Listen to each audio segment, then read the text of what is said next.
Hey, don't be too fast to say 0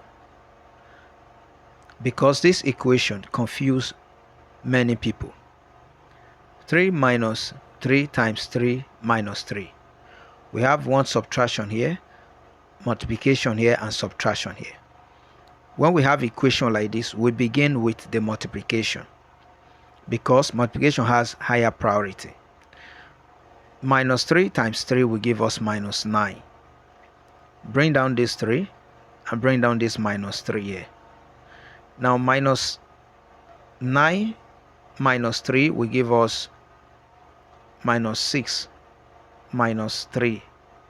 Now minus 6 minus 3 will give us negative 9.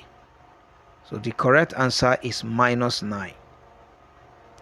How do we know our answer is correct? Using PEMDAS. P here stands for parentheses, E stands for exponent, something like 2 square, M and D stand for multiplication and division. You evaluate from left to right. A and S stand for addition and subtraction. You evaluate from left to right. So, looking at this equation, we begin with multiplication.